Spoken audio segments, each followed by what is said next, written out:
capo della Protezione Civile calabrese Fortunato Varone, delegato per l'emergenza Covid, lo ha reso noto il presidente Spirlì, dovrà attuare il piano vaccini in Calabria.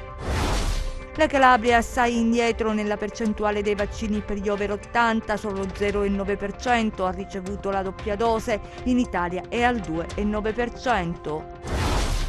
La buona organizzazione dei piccoli comuni che si mettono insieme per sostenere la complessa campagna vaccinale fa scuola, primo riuscito esperimento nel Cosentino.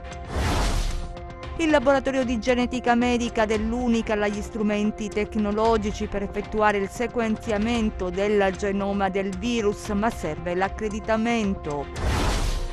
Il debito ingiustificato è un mostro che sta divorando la sanità a danno dei cittadini perché sottrae risorse alla cura della salute, lo ha detto il procuratore generale della Corte dei Conti, Maria Rachele Anita Aronica. Il Tribunale di Catanzaro ha disposto il dissequestro e la riapertura al pubblico di Piazza Bilotti, il sindaco Chiuto, la piazza restituita alla città. Domani in campo le squadre di Serie B, il Cosenza ospita il Chievo, mentre la Regina andrà a Ferrara, fischio d'inizio alle 14. Ben ritrovati dalla redazione del TG10, la Calabria resta in zona gialla, circolano già le bozze del nuovo DCPM e per esempio da quanto si apprende le misure dovrebbero rimanere anche a Pasqua. In Calabria cosa succede? A Spirlì in una diretta Facebook il presidente facente funzioni della regione Calabria sostanzialmente dice che il capo della Protezione Civile calabrese, Fortunato Varone, sarà delegato, resta nel suo ruolo di delegato per l'emergenza Covid, dovrà gestire tra l'altro il piano vaccinale. Vediamo. Dalla diretta Facebook quotidiana a cui il presidente facente funzione Nino Spirlì ha ormai abituato i calabresi arriva la notizia: nessun vuoto nel dopo Belcastro, nessun Totonomi. Sarà l'attuale capo della Protezione Civile a gestire l'emergenza coronavirus in Calabria e di conseguenza anche il piano vaccinale. Non esiste nessuna nomina di un nuovo delegato del soggetto attuatore perché non ce n'è bisogno. Vedete,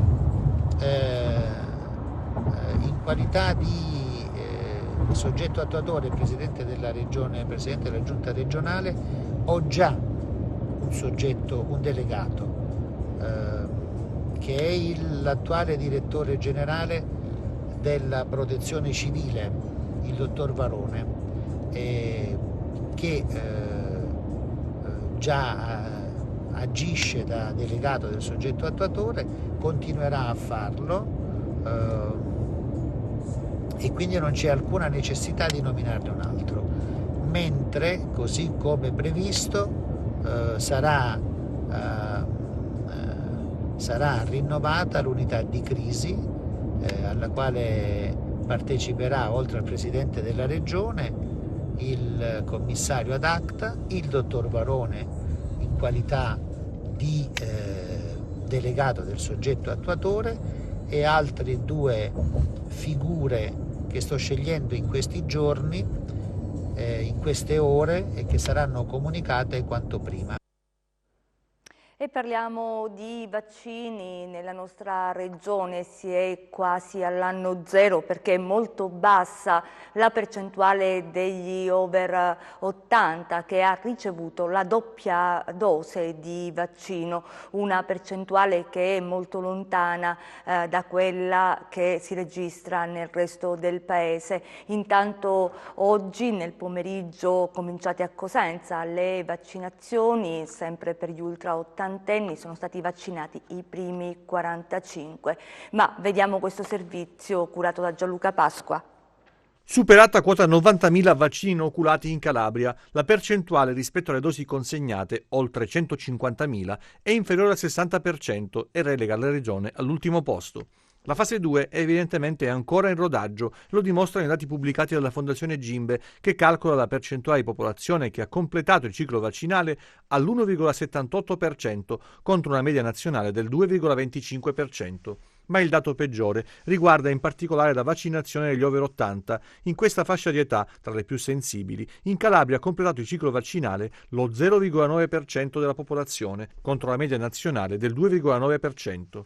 Secondo l'ultimo aggiornamento, gli over 80 che hanno ricevuto il vaccino sono 4.559, 441 gli appartenenti alle forze armate, 159 il personale scolastico, 60.856 gli operatori sanitari e sociosanitari, 17.959 gli operatori non sanitari, 6.094 gli ospiti delle strutture residenziali. Sul territorio regionale ci si muove a velocità diverse e alcune categorie considerate ad alto rischio attendono di conoscere quando avverrà la vaccinazione. A Cosenza, ad esempio, domani è previsto l'avvio delle operazioni per i pazienti oncologici in cura presso l'ospedale L'Annunziata. Intanto i piccoli comuni fanno scuola e si organizzano per quella che è davvero un'operazione complessa come la campagna vaccinale. Nel Cosentino, ad esempio, 3 comuni, Lattarico, Rotagreca e San Benedetto Ullano, hanno avviato stamattina le operazioni di vaccinazione, parliamo chiaramente degli ultra ottantenni. Vediamo.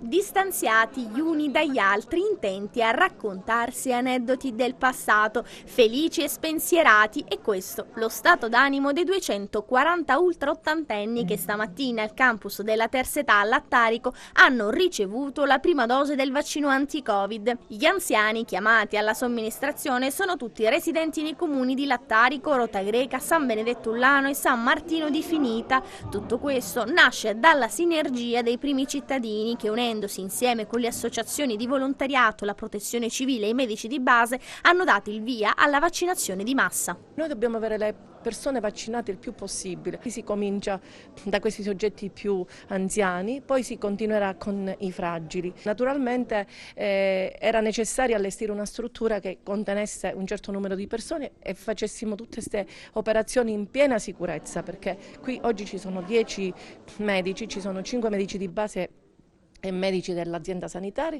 c'è anche qualche volontario. Abbiamo messo a disposizione personale amministrativo, abbiamo messo a disposizione vigili urbani di tutti e 3 i comuni. Noi non potevamo pensare di mandare i nostri anziani chissà dove a vaccinarsi e chissà quando. Per noi era importante partire velocemente con la campagna vaccinale e appunto tanta sinergia fra sindaci, con l'ASP, con i medici di base. Di venerdì in venerdì chiameremo i concittadini a seconda delle varie categorie che dovranno sottoporsi alla vaccinazione. Iniziare subito, questo è l'imperativo, perché appunto è giusto così.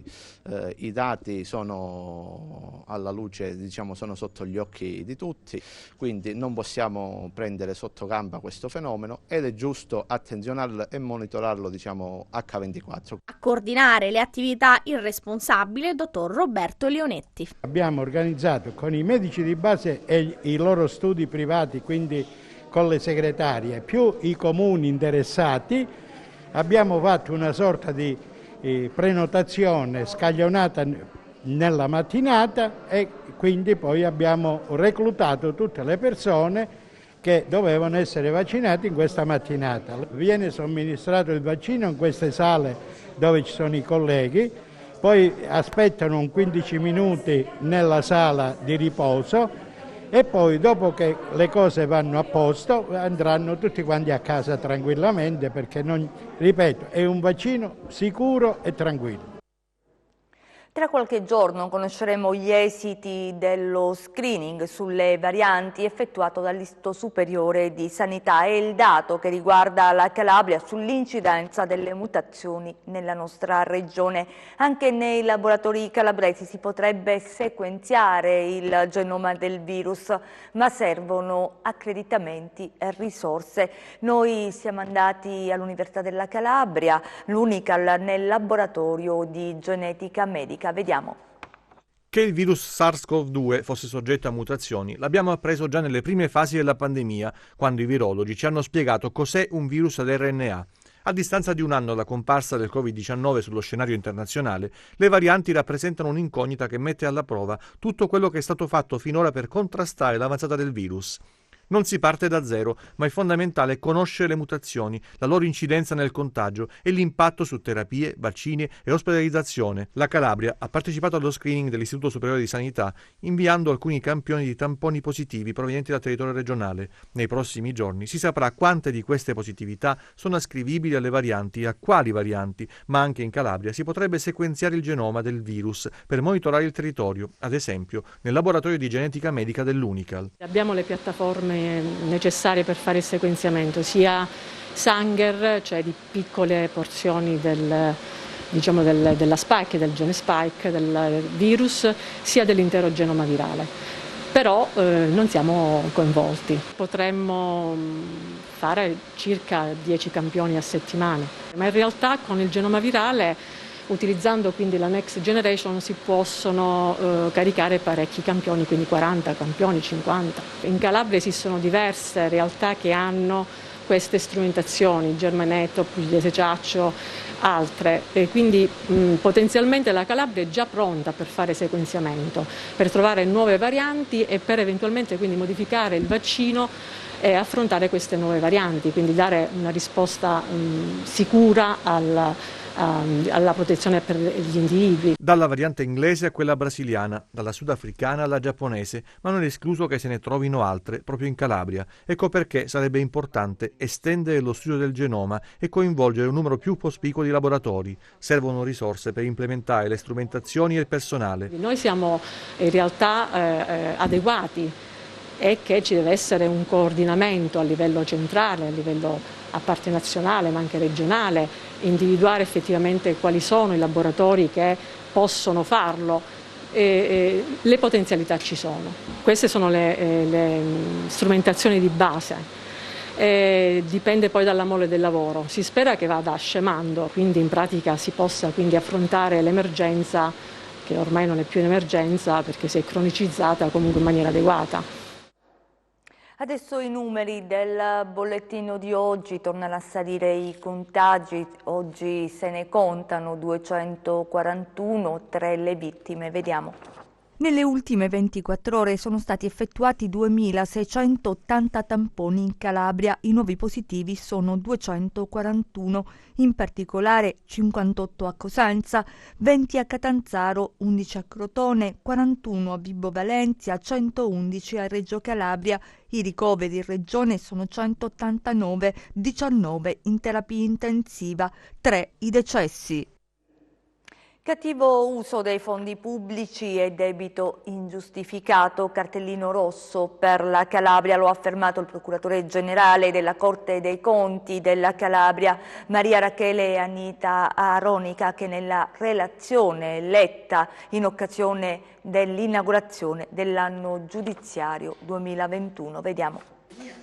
Ascolta con attenzione il presidente facente funzioni Nino Spirlì la relazione annuale della Corte dei Conti di Catanzaro, che come ogni anno si sofferma sulla sanità e sui contenziosi anche datati che si ripercuotono irrimediabilmente sui cittadini e dunque sul diritto alla salute alle nostre latitudini. Consideriamo che c'è un fenomeno di malagesto incredibile, che è quello dei ritardati pagamenti, e mi riferisco soprattutto alle ASP, anche agli enti locali, però anche ai comuni, però soprattutto nelle ASP c'è questo triste fenomeno, è un sistema di ritardare i pagamenti. Cosa significa ritardo nei pagamenti? Significa aumentare ancora le spese, cioè lievitazione esponenziale del debito, perché poi aumenta per interessi, per spese di giudizio, perché si va normalmente a contenzioso, per spese poi di commissario ad acta, perché ancora dopo la sentenza di condanna non si paga, quindi nomina di commissario ad acta significa ulteriori spese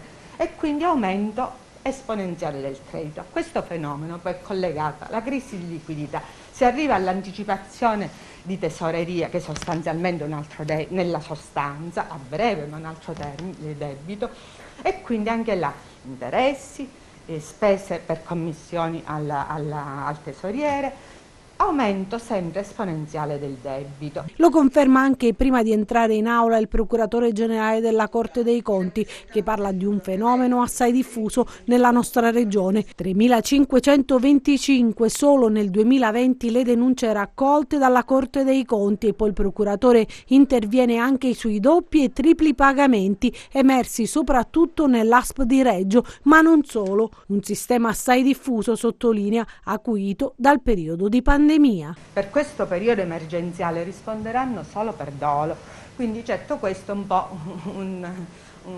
purtroppo un impedimento per la procura, cioè un ulteriore aggravio, perché ci saranno sacche di impunità. Ma non solo la sanità, la Corte dei Conti nella relazione si sofferma anche sui fondi pubblici e comunitari che il più delle volte vengono utilizzati in malo modo. La stazione radar, cioè il radar è stato comprato, la regione ha speso più di 1 milione di euro, si trova in Germania inutilizzato. Perché? Perché non è stato individuato il posto dove allocarlo. Ecco, un tipico esempio di come i fondi pubblici vengano spesi male. La mancata erogazione da circa 2 anni di una indennità prevista da un accordo regionale e la richiesta di rimborso della stessa indennità percepita negli ultimi 10 anni è all'origine della protesta dei medici del 118 dell'azienda sanitaria provinciale di Catanzaro, che stamattina sono scesi in piazza per manifestare il loro disappunto, e non è la prima volta. Vediamo. Tornano in piazza i lavoratori del 118 e questa volta davanti la prefettura a Catanzaro, dopo il sit-in di 2 settimane fa davanti l'ASP e la cittadella regionale. La denuncia è del sindacato Sauez sulla delibera dell'ASP che penalizza il personale medico e non solo. Cosa vogliamo? Vogliamo l'applicazione della delibera della triade commissariale, per la quale delibera scellerata, definita tale dall'ultimo membro che è intervenuta, la dottoressa Latella. Noi abbiamo una decurtazione del nostro stipendio, quindi chiediamo giustizia al prefetto e vogliamo l'onestà intellettuale che applichi questa delibera, se si può applicare, se non si può applicare che prendesse i dovuti provvedimenti. La decurtazione dello stipendio da parte dell'ASP di Catanzaro ha creato una disparità di trattamento regionale contrattuale, nel senso che l'indennità viene pagata dall'ASP di Cosenza, Vibo e Reggio, sospesa a Catanzaro e Crotone. E quindi noi chiediamo il rispetto e l'applicazione della delibera regionale numero 580 del 2006, che ha dato mandato al Dipartimento Tutela Salute per la corretta applicazione dell'accordo regionale su tutto il territorio regionale in maniera omogenea ed uniforme. Quindi noi al prefetto chiederemo questo, un intervento affinché elimini questa disparità di trattamento regionale di cui i medici del 118 di Catanzaro e Crotone siamo vittime. Le elezioni regionali fissate prima, il 14 febbraio, poi la data è stata rinviata in primavera all'11 aprile, adesso pare ci sia un nuovo slittamento verso l'autunno. Insomma, che succede? Il professor Guerino D'Ignazio dell'Università della Calabria parla di un vero e proprio caso, di un'anomalia Calabria. Vediamo. Doveva essere una reggenza, anzi una supplenza breve in regione, quella del presidente facente funzione della giunta calabrese, ed invece il tempo passa e la data delle elezioni continua a slittare. Probabilmente i calabresi torneranno alle urne in autunno. Il professor Ignazio Guerra definisce la Calabria un vero e proprio caso. La Calabria è un caso anomalo, l'abbiamo detto tante volte, purtroppo questa volta anche per motivi che il fatto che sia stata eletta una presidente a gennaio scorso e che purtroppo in un certo senso è venuta meno, che cosa ha determinato questa situazione? Ha determinato che in realtà il presidente facente funzione della Regione Calabria non ha una legittimazione dal corpo elettorale come prevede la legge, come prevede la Costituzione. La forma di governo è una forma di governo in cui i cittadini poi eleggono direttamente il presidente e in caso di morte, di impedimento, in realtà subentra il vicepresidente e subentra per un periodo limitato.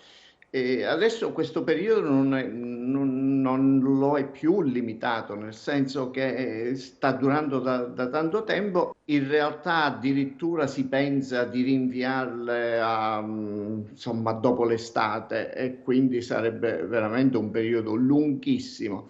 Se non ci fosse stata appunto, diciamo, questa situazione, insomma, del decesso della Presidente Santelli, in realtà se la legislatura fosse a scadenza naturale, così come è avvenuto per le altre 6 regioni che hanno votato a settembre, tutto sommato è chiaro che l'interesse alla tutela della salute è preminente anche rispetto ad altri interessi. Ma in questo caso noi siamo in una situazione anomala. Come si autodetermina una regione senza gli organi di governo legittimato dal voto dei cittadini? Ci troviamo in una situazione molto particolare. Bisogna prendere delle decisioni importanti. Abbiamo visto prima, diciamo, le manifestazioni che sono veramente danno il senso di come in realtà ci sia un disagio sociale molto diffuso. Bisogna prendere delle decisioni importanti che possono prendere soltanto gli organi eletti, gli organi legittimati dal corpo elettorale. In tempi di pandemia, facile prevedere un'affluenza scarsa, il rischio è concreto? Io ritengo che sia più importante in questo momento che in Calabria ci siano degli organi legittimati e non, diciamo, come dire, avere in regione, soprattutto negli organi di vertice, insomma, diciamo, dei soggetti che non sono stati legittimati.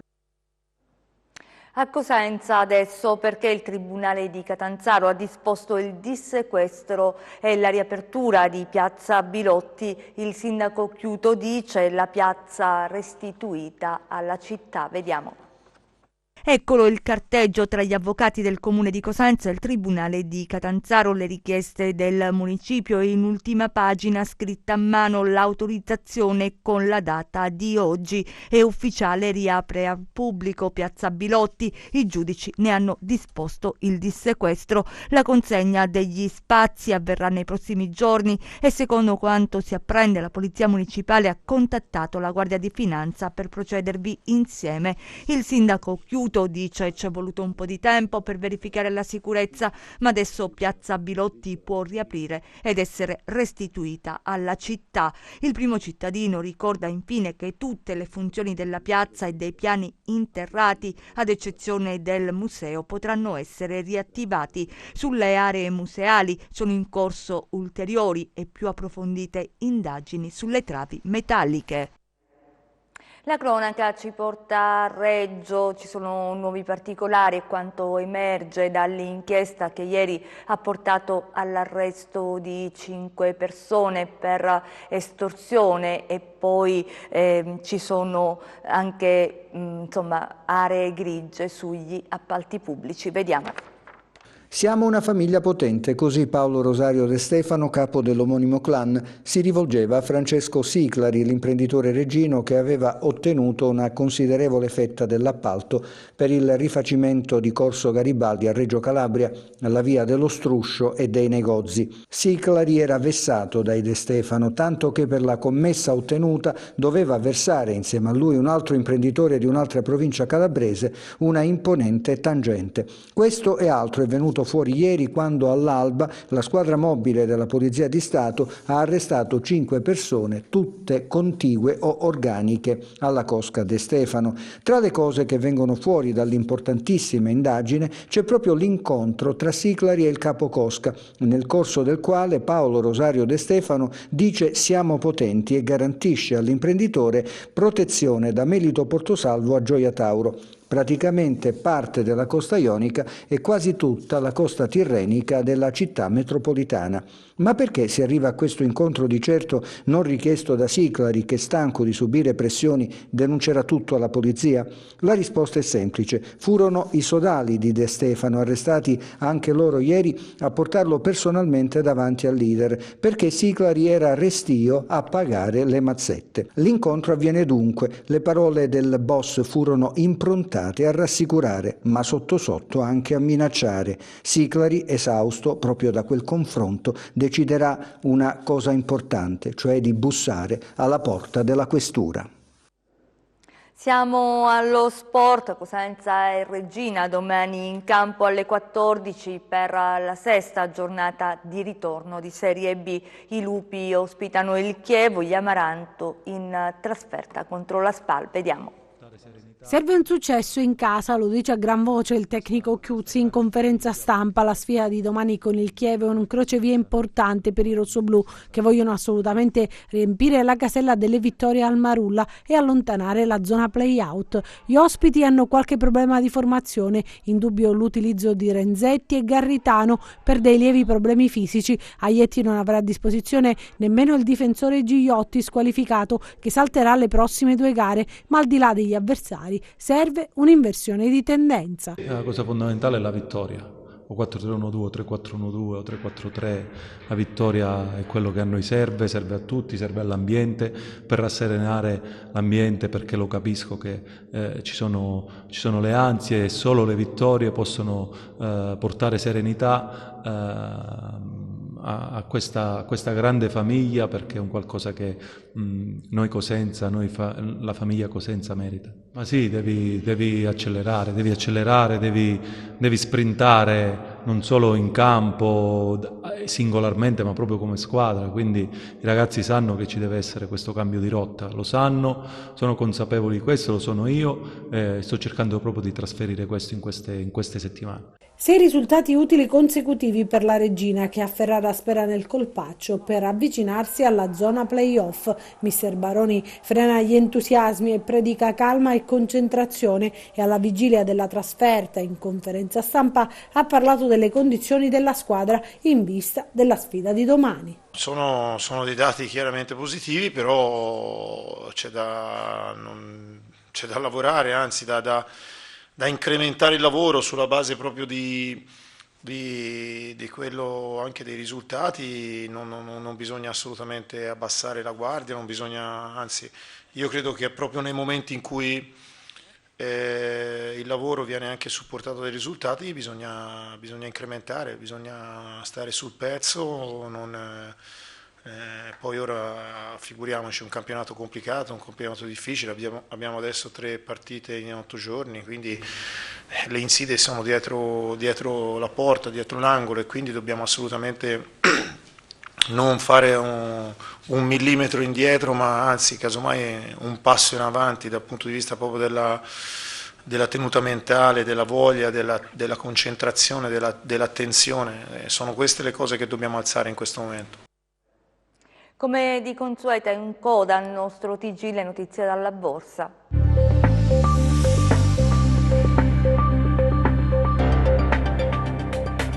Seduta all'insegna delle vendite per le borse europee, mentre i listini americani proseguono contrastati, in un clima improntato alla cautela in scia recente sell-off sui bond. I progressi nei vaccini e la prospettiva di nuovi stimoli hanno rafforzato la prospettiva di una ripresa economica relativamente rapida. Gli operatori guardano con preoccupazione ad un'eventuale accelerazione dell'inflazione, che potrebbe innescare un ripensamento delle politiche monetarie ultra accomodanti. Il presidente Powell ha però affermato che la banca centrale non intende attenuare il proprio supporto nel breve termine e ritiene che il rialzo dei rendimenti dei treasuries rifletta prevalentemente l'ottimismo per il ritorno alla crescita. Pubblicati i dati americani sulle scorte all'ingrosso a più 1,3% e sul reddito e spesa personale rispettivamente più 10 e più 2,4%.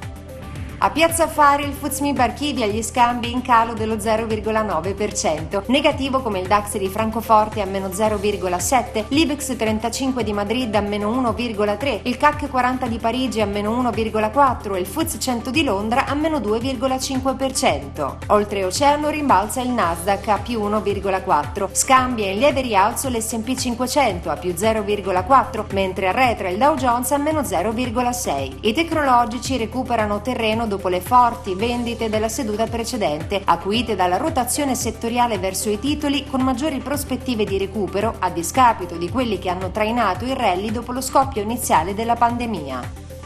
Sul Forex l'euro-dollaro retrocede a 1,21, mentre il cambio tra biglietto verde e yen risale a 106,7. Arretrano le quotazioni del greggio, con il Brent a meno 1,2% a $65,3 e il WTI a meno 1,6% a $62,5 al barile. Sull'obbligazionario lo spread BTP Bund si attesta a 102 punti base, con il rendimento del decennale italiano allo 0,77%. Infine a Piazza Affari tra le big perdono terreno soprattutto Saipem a meno 3,2%, Campari a meno 3%, Telecom Italia a meno 2,5%, in controtendenza Ferrari a più 1,2%. Grazie e buon proseguimento di serata. Dalla bozza del nuovo DPCM viene fuori che i ristoranti resteranno chiusi la sera e noi chiudiamo con il meteo.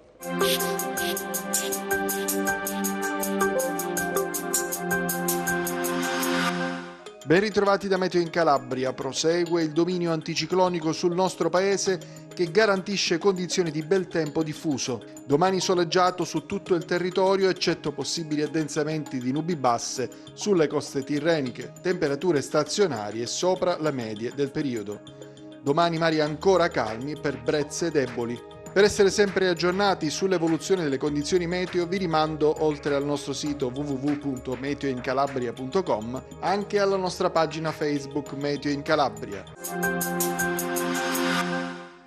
È tutto, ci fermiamo qui, grazie per essere stati con noi, grazie a regia Michele Cava, in messa in onda Giuseppe Costanzo, vi auguriamo un buon proseguimento.